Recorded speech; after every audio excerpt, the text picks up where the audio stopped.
Welcome to the Rise Up podcast, where we explore the stories of business leaders rising above challenges and driving innovation. And I'm super excited to have in our Wonder Tree studio today, joining us, Cindi Faulkner, the owner of the Lubbock Indoor Pickleball, otherwise known as Lip. Such an easy thing. It just rolls off of the lips, it does. Doesn't it? Yes. That was good. So this thought just hit my brain as we're jumping into this. Was that strategic at all? Like, let's name it something, and then, or was Lip kind of a byproduct of, well, it's indoor and it's Lubbock and it's pickleball?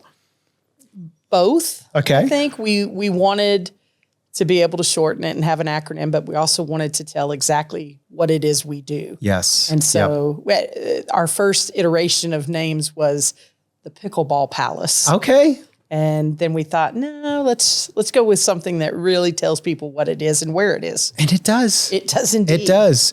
Well, Cindi, so glad to have you on here. I'm excited to dive into this because I am a member of Lip. Yes, you are. Along with many other people. And pickleball has really grabbed some national fascination, probably global fascination. It has. And here we are in Lubbock, Texas, getting to talk about it. So I like to kind of start early on and just kind of even ask the questions of, are you Lubbock native? And if not, how did you get into Lubbock, Texas? I went to Texas Tech. Guns up. That's right. What a game this weekend. Oh man, yeah. If you're watching this a few weeks later, we've just witnessed the first Big 12 championship. Oh my goodness. For our beloved Red Raiders since 1954. You know, we gave up our season tickets last year because I was just done. You're like, oh gosh, persevere another year. That's right. We did. That's okay. So I came to Lubbock in 1987 to go to Tech. Yep. Left in 99, stayed here, went to graduate school, worked, and left in 99, went to Austin, stayed there until 2020. And Lubbock was calling me back. 2020. Now that was an interesting year in our global chain of events. I think there was something that there happened. was something, maybe a shutdown of some kind. I think so. So how did that weave its way into this transition from Austin to Lubbock? How did COVID? How did COVID affect that? If at all, none, some? Not much other than my brother helped us move here. Yep. He drove the U-Haul, and we had movers as well, but he drove the U-Haul with some things in it, and he picked up COVID along the way. And to this day, he still has no sense of taste or smell. Gosh. So that's really long form COVID. I hear they call something like that. That's the only negative experience that we had. So what drew you back to Lubbock? I mean, you've spent time here. Sounds like you have some family here. I didn't at that time. He followed us here. Yeah. I just always loved Lubbock. I love my Red Raiders. Lubbock is, I think, the perfect size of a city. Yes. I think the people are so nice and so friendly. And we said, let's just give it a shot. Yep. So I'm a real estate guy, and I've always been fascinated by what's going on, across our state, our region, growth, and so forth. So I'm going to kind of ask you the question I sometimes ask other guests. Having, done some undergraduate in Lubbock, left. Austin's a great community. A lot of great things going on in Austin. What is it that you love about Lubbock? Austin's got some more aesthetic things, some hills and some water here and there. I get it. But what is it that you kind of tell people? But you're Austin friends now. What are you doing in Lubbock? Just how easy it is. Yeah. Austin is not easy. No, it's not. To go anywhere it's always a traffic. You have to factor traffic into everything you do. Yeah. And the property values were just going so high, and we were ready to leave. Yeah. But we didn't know where. And since I was a tech grad, I threw this out. And Did you? What kept you busy when you were in Austin for all those years? What were you doing? I owned and operated skilled nursing facilities. Okay. A real big need for that. Yes. We had, I think when we ended, we had about 15. Wow. And sold them all in 2015. And I'm very happy we didn't go through the pandemic with owning those. Yep. So after you'd kind of sold that, you had some free time. Didn't do much for a while. Yeah. What was that like? Because again, as an entrepreneur, started several businesses, exited some. What was that like once the business sold, closed down? Did you kind of help manage the transition for a season, or was it a clean cut? Both. We I wasn't in the day-to-day operations of it, but certainly we had a lot that we had to finish up. And I went to work for 1 year with the company that bought ours. And that was the longest year of my life. Working for someone else, different culture, different leadership. Still have nightmares about that. And then we traveled and we had fun but I always knew I want to do something. I'm getting a little bored with this and this kind of came into our lap and off we went. Now, when did pickleball as a sport first enter your own life? When we moved to Lubbock. Okay. Summer of 2020, we saw our neighbors playing something in their driveway. We walked over and said, "What in the world is this?" And they explained it, and we went on Amazon. We ordered our own little backyard version. We played in our own driveway. We didn't know the rules, didn't understand the scoring, certainly, but we had fun with it. Yep. Fast forward to 2023, we saw our son took tennis at a local tennis center. We saw a flyer for an intro to pickleball class, and I said, "Hey, let's do that. That'll be fun, and we'll learn the right way to play." We took the class, and well, the rest is history. Yeah. Oh man, gosh, I love that so much. And so circle back, Lubbock, Texas, and you made this reference point, and I was telling someone, I was in Houston with some business relationships we have there, and we were just talking about just how taxing it is in these cities like Houston, like Dallas, like Austin, where you're just stuck in traffic, planning every day out. And I kind of had this little bit of epiphany of like, yes, it consumes a lot of your time, for sure. But I was like, it's not just your time that gets sucked out and drained out. It's your mental, your emotional, just your whole well-being. It's like you're drained and you have less to give your life, your family, your community, whatever it is. And I'm like, in Lubbock, it's like this really beautiful thing where the people are fantastic, but because of the nature of life and time, you have more of your mental, emotional, physical, spiritual, fill in the blank to give your own life, your family, business. I agree. I think quality of life is so much better. Yes. I had a 12-mile commute that took 45 minutes. Oh my gosh. Yeah. And it just wasn't fun anymore. Yeah. No. Hour and a half. Hour and a half. Yeah. Times 5. I'm a math person. You just start adding those things up. That's right. That's right. So you did the intro to pickleball. It grabbed your attention. You're like, this is something special. When did your brain start saying, Lubbock doesn't have, and I think I'm accurate in saying it, Lubbock doesn't have a dedicated, and certainly doesn't have a dedicated indoor space. So when did that curiosity, that thought start kind of circulating in your brain? Sure. So at the end of the intro to pickleball class, everyone was super excited. Oh, can't wait to play. This has been a blast. So we asked the coach, where can we play? Yeah. And the answer was, well, that's going to be a challenge. And so that immediately piqued my interest. Yeah. Knowing that I wanted something to do, but I wanted something kind of fun to do. Yep. And I thought, I know I don't know much about pickleball, but I know business. Yes. And so I think I can do this. And I started looking around. The first thought was going the franchise route. Yep. Met with several franchises, and it just wasn't the model I wanted to go with. Yep. Besides, you're paying out a piece of your revenue, right? That's right. So it's like, why do that? Do I love the model and do I love giving up some of my revenue? Not really. Not really. And I just didn't see that their model was going to do well. Yep. And we came back from some of these meetings. We started looking at warehouses. Mm-hmm. We found one that I thought would work. And I was very, very nervous about this. I laid in bed many a night wondering, what else could we do with a 15,000 square foot building? If people don't show up, right. If we build it and they do not come. Yes. What do we do? And I had lots of thoughts on, okay, what do we do? But thankfully that hasn't been the case. Yep. So I'm going to kind of ask a bunch of questions around the process of launching a business, because this is something that I've done several times. And I think it's something that in our culture today, a lot of people are fascinated with the entrepreneurial journey. Right. But they don't often get to see the really practical the processing, the thinking, the modeling, the financial side to it. As you kind of said, what is the exit strategy if this plan doesn't work? Because honestly, that is something a lot of people don't even think past. Yeah. And so I'm going to ask some questions kind of around in the facility you guys settled into.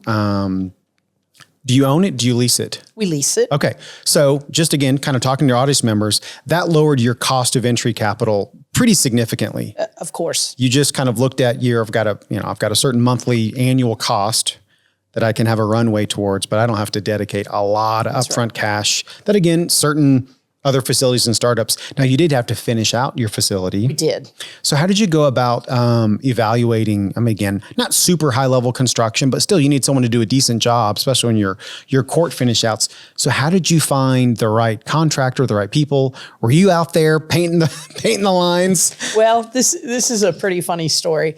When we decided, okay, yes, we can do this, and we found this space, but we need to make sure the zoning is correct. And that's stuff I didn't know a lot about. Sure. So I went online to see what I needed to do to submit a plan to the city to rezone our space. And they said I need to draw a floor plan on graph paper. So I had to go to the store to get graph paper. Yeah. I drew out my little idea. Went down to the city offices. I'm sitting, waiting, and there's a man next to me. A gentleman comes out that works for the city, and he says, "What can I do for you?" I said, we want to create this indoor pickleball place. It's in this warehouse that's currently zoned. I don't even remember. Yeah. And the guy said, "Okay, I'm going to take your info back, and I'm going to look at it." I said, "Okay." This man sitting next to me said, "I don't mean to eavesdrop." He couldn't help but. I know. And he said, I'm a contractor, and I have built gyms, CrossFit places, basketball gymnasiums, and I'd love to help you if you need it. Yeah. So I took his card. A few weeks later, I reached out to him and I said, "Do you remember me? I'm the pickleball person. We met in the lobby at the city building," and he did it for us, and he was great. Okay, I'm going to stop there because there's some really good stuff that came out of this that I want to encourage people on. Okay.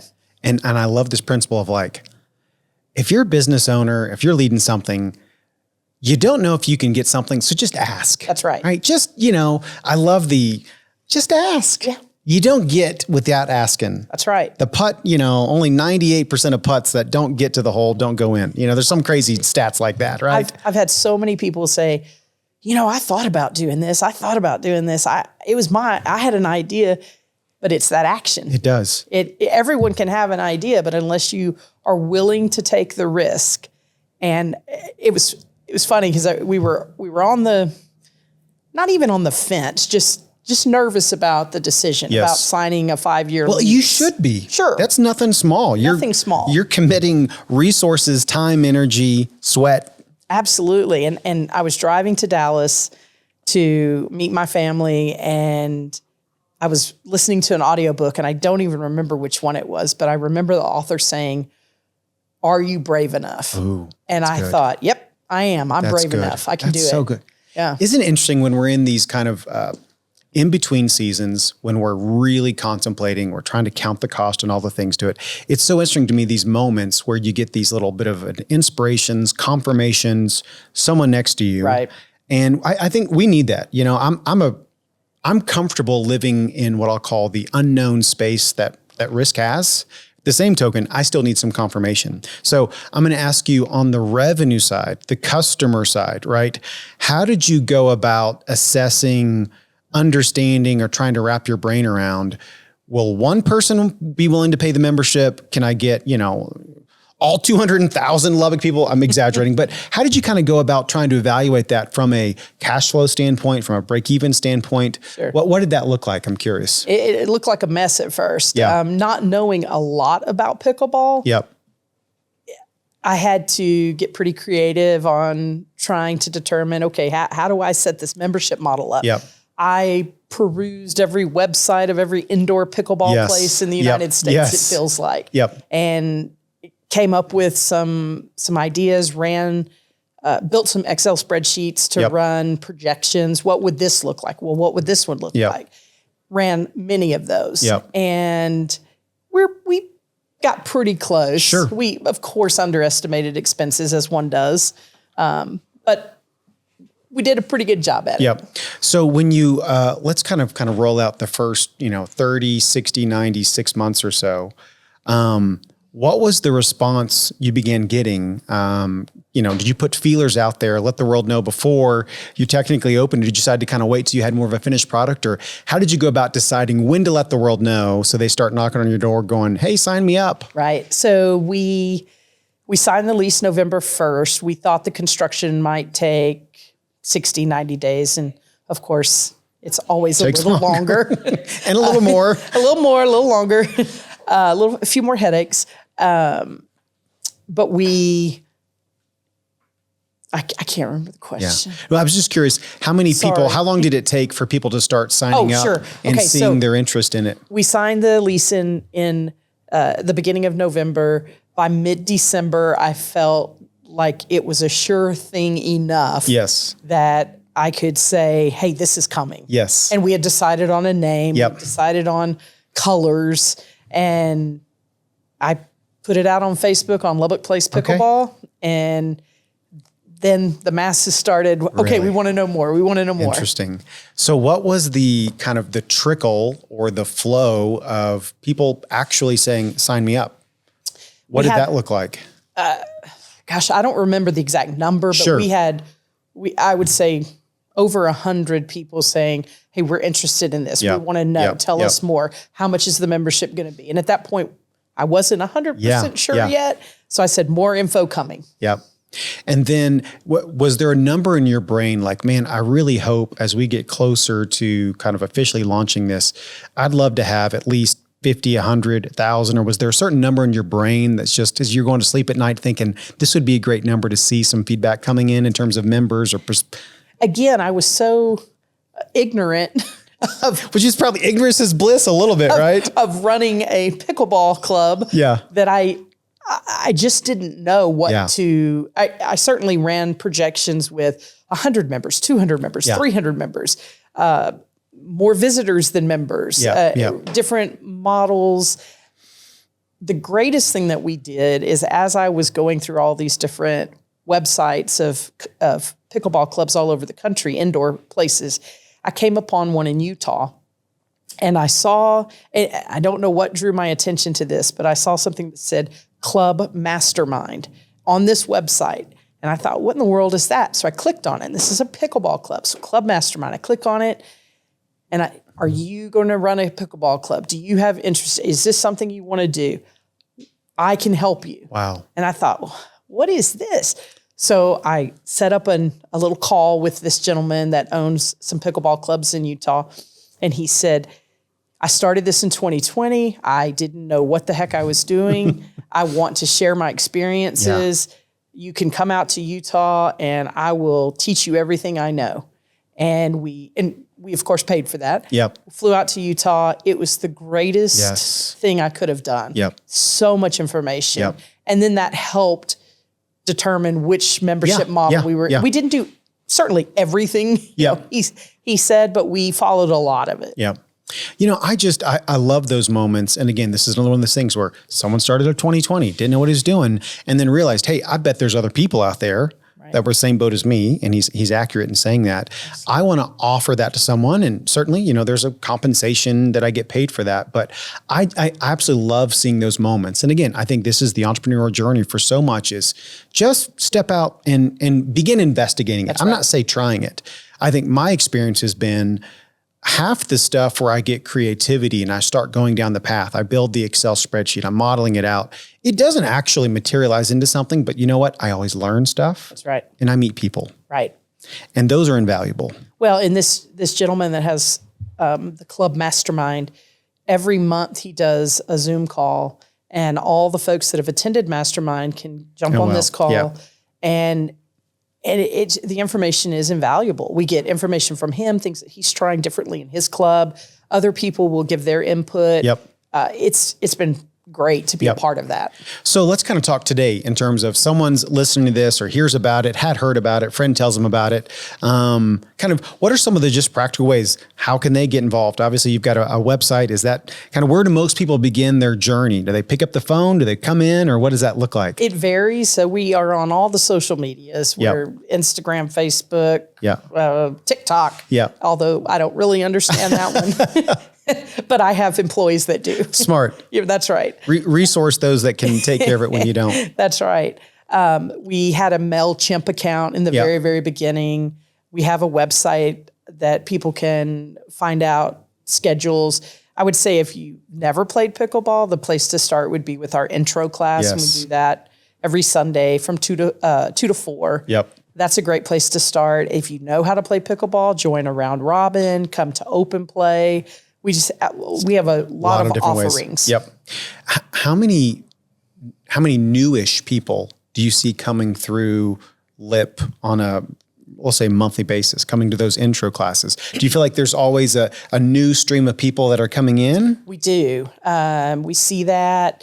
Gosh, I don't know a number, but I will tell you the last couple of months, I've seen more and more new faces, which is so fun. Which is interesting. It's like, okay, at some point, you're going to exhaust the supply of people, and that may be in 100 years from now, right? But until then, there is this kind of wave of my friends did it, and I was at a corp. Like my first time to play, and I did tennis in high school, played a lot of tennis in my life, so that was helpful. Still probably too forehand dominant. I got more of the dinking at the net. That's right. But it helped for the starting point. I was on a men's retreat that my partner and I led. He's like, we're in Ruidosa, those beautiful courts in Alto. Right. And we did like just a whole tournament. And first time for me to pick it up. And I was pretty good quickly. And it was fun. And I was like, ooh, what is this right here? Me want some more of this, right? I think we have folks that like pickleball for various reasons. We have some that are former tennis players. Maybe they don't want to run that much. That's right. So they get into pickleball. They realize, oh, this is fun. This is competitive. So we've got a whole group that's just there for the competitive aspect, the exercise. Then we have groups that they have made so many friendships, and it's about community and socializing with others, and also the benefit of exercise. And our age ranges. Gosh, I've played with an 86-year-old. I know. I've played with a 5-year-old. That is so. I want you to just to elaborate a little bit more, because I think there are a lot of people that are like, why do I keep hearing pickleball fosters this enjoyable socializing atmosphere? I mean, aren't you kind of there playing? Kind of elaborate why the game itself kind of allows for that. I think if you look at tennis, it's primarily a singles game. Yes. You got one person on one side, one on the other. They're a long way apart. In pickleball, it's a much smaller court. You can, using the perimeter of a tennis court, you can get 4 pickleball courts on one large tennis court. So it's a lot smaller. It's like life-size ping pong. And you're playing with a partner most of the time. There are singles play, but not often. So you have a partner, you've got 2 other people that you're playing against, and it's fun. You're talking to your partner, you're talking to the folks you're playing against, you go get water in between games and drink and talk, and it's just, it fosters that sense of, hey, we're all doing this together and this is fun. And it doesn't, I mean, yes, everything in life requires practice and repetition and so on and so forth. But I think even in some of your first times doing it, even if you've never really picked up a paddle or a racket sport, you'll have a moment or two of aha where you just smash that ball because it's just floating in the air. That's right. And you're like, oh man, I think I can pick this up. And so mentally, emotionally, you're enjoying the social camaraderie, but you're like, oh. You can learn to play pickleball truly in 30 minutes to an hour. It depends on how far you want to go with this. If you want to learn strategy and skill and figure out exactly where to move the players that you're playing against, it's almost like a chess. Yes, it is. Where do I hit this to move him this way? Or you can just say, hey, I'm coming out for fun. On Tuesdays and Thursday mornings, we have something called the GIF, and it's just, it truly stands for just in it for fun. That's great. So not competitive, beginners and low intermediates. It's easy and it's fun. Yep. Yep. Man, there's so many good things. And pickleball is exploding. It is. Nationally, all over the world, the professional circuits, you know, the TV packages, all those things that, you know, my business brain gets fascinated by. Celebrities, entertainers, professional athletes buying into these teams. Yes. Just kind of adding to all of it. I'm excited that pickleball is still continuing its trajectory up. Yep. I have a son who's 13, and he, of course, plays a lot of pickleball. And I told him, I said, honey, you have a great opportunity here. And hopefully by the time you're in college, it will be a collegiate sport. Perhaps you could get a scholarship.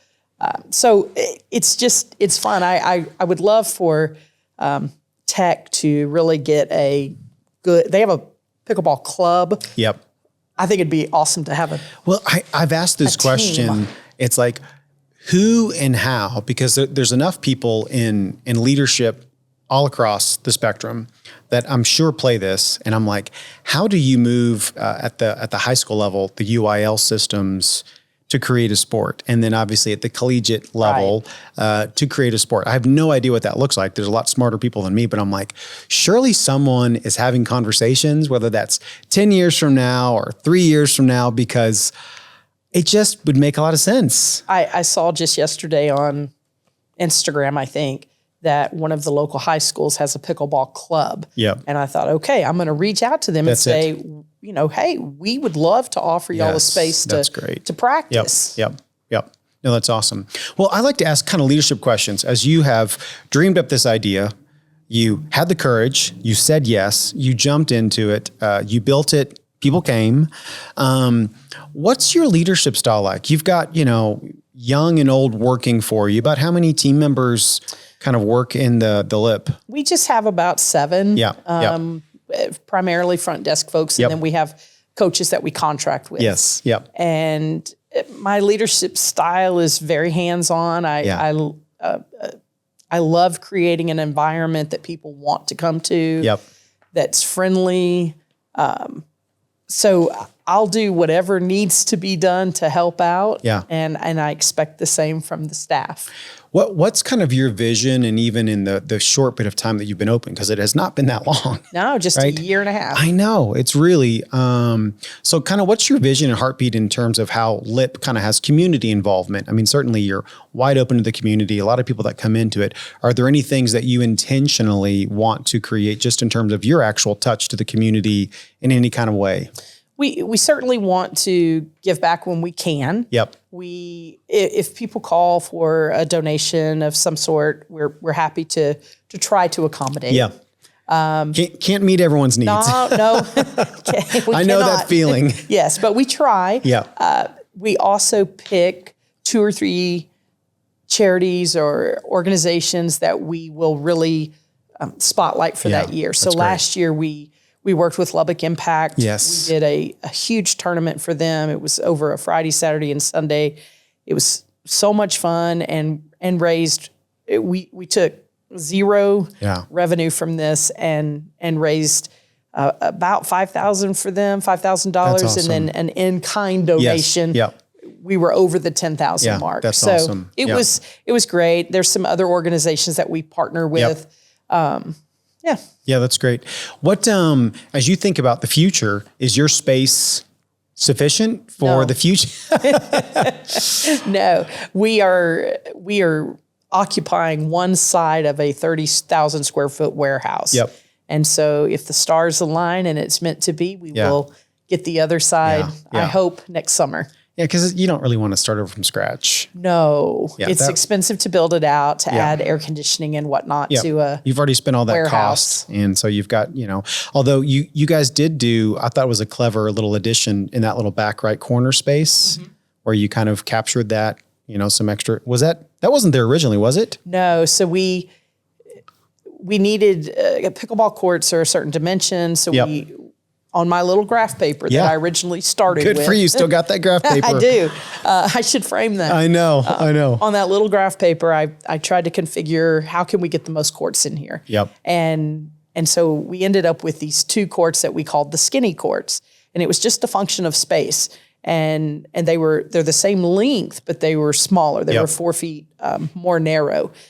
One of our employees who was just there for a little while, he was finishing up at Tech, he said, well, why don't you turn Skinny B into a full-size court? And I said, I don't think that's possible. And he said, sure it is.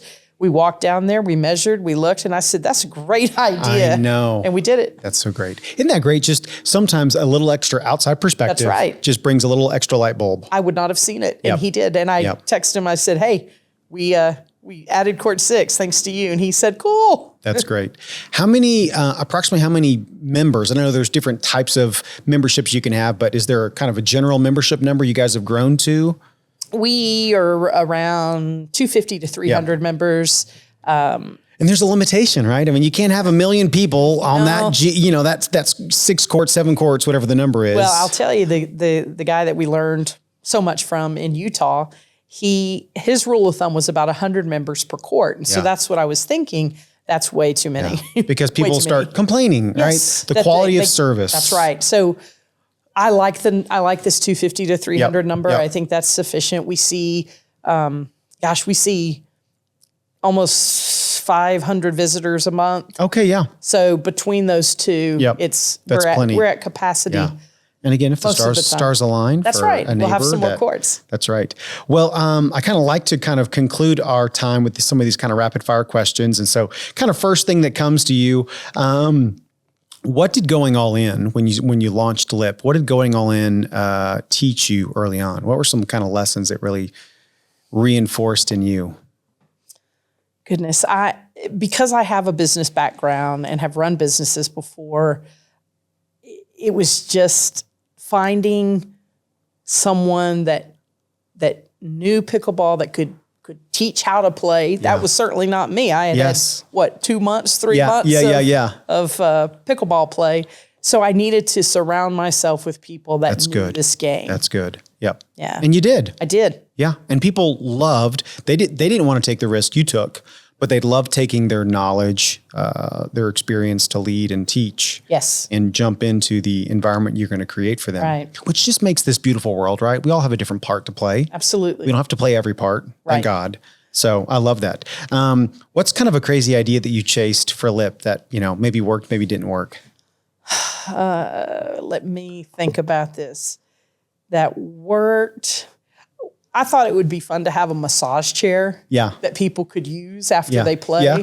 And I wasn't sure how it would go. And it's very popular. There you go. Very popular. Very popular. And it probably doesn't matter the age group either. You'd think it'd be for someone that's a little bit older, but no, everyone wants we fight for that massage chair. That's awesome. And it's a great place for me as the person running this, when it's slow in the afternoon and I'm a little sleepy, it's a great place for a little 15-minute power nap. There's nothing wrong with 15-minute power naps. That's right. I mean, I think a lot of the world is trying to teach us that. Are there any kind of current opportunities that excite you for LIP? I mean, you talk a little about potential expansion that may happen or may not, but any other opportunities that are out there? Yeah. So last in the fall, we started a pickleball league, an MLP league, which is 2 male, 2 female. It's a mixed league. And didn't really know how it was going to go, if we knew exactly how to run it. Yeah. We stole or borrowed, let's say, some ideas from a club in Amarillo. The MLP League was a huge success, and so we're going to roll that out again in January. Yeah. And at different skill levels. We started with just a kind of advanced and advanced plus. Yep. And we were getting people driving in from Big Spring and Midland on a weeknight to play in this.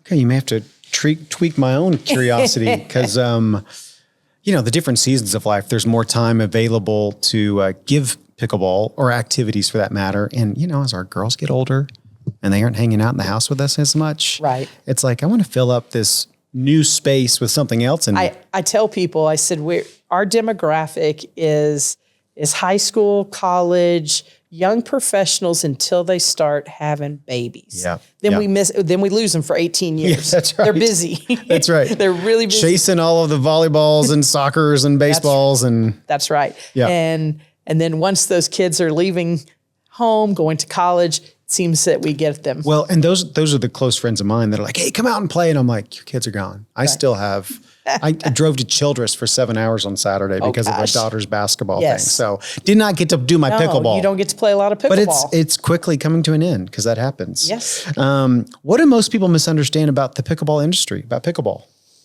Anything that are people kind of like, well, that's not entirely true. Oh my goodness. That is for old people. Yeah. That's what I would hear a lot. Yeah. Yeah. It's just for old people. And what's funny is when we have had tournaments, we've had some tech kids join the tournaments and they'll see our older guys and they'll think, oh, piece of cake. I've got this. Famous last words. Famous last words. Well, some of these older guys, they play 6 hours a day. So you're not going to compete with them. That's right. And the young college kids will leave with their head a little lower, hanging a little lower. Good for them. Saying, wow, they're good. Yeah. Yeah. A little humble pie is always good for someone. This has been so good. I always kind of like to end, Cindi, with kind of our last kind of question to all of our guests. And that is, if you're talking to your younger self, your 20, 25-year-old self, maybe what advice, what nuggets would you share, having experienced and learned all that you've done, especially in launching something new and walking this journey out? Probably just don't be afraid to take the risk. If you can dream it and you're willing to put the work in, don't be afraid. Yeah. You rarely see people regret trying. Right. They regret but often not. Just getting to the edge and not trying. Yeah, that's right. That's right. Man, this has been so good. So again, remind us either website or kind of easy way to kind of hit the lip. Yeah. So you can go to our website, LubbockIndoorPickleball.com. We are on all the social medias, Facebook, Instagram, TikTok. Just come see us. Yep, absolutely. Come out and see them. They're located out there on basically the Loop Access Road, just about a mile east of University, right? That's right. We're basically at the Tahoka Highway and the South Loop. That's right. Exactly. We're the last warehouse. And if you haven't tried it, go out and try it. You will shock yourself how much fun you'll have. Heck yeah. Yep, that's right. Fun. Well, Cindi, thanks for joining us. And again, thank you for joining us on another episode of the Rise Up podcast. You can connect us at our company at Get Rise Energy, our website, our socials. Until then, make it a great one. Have a great holiday season.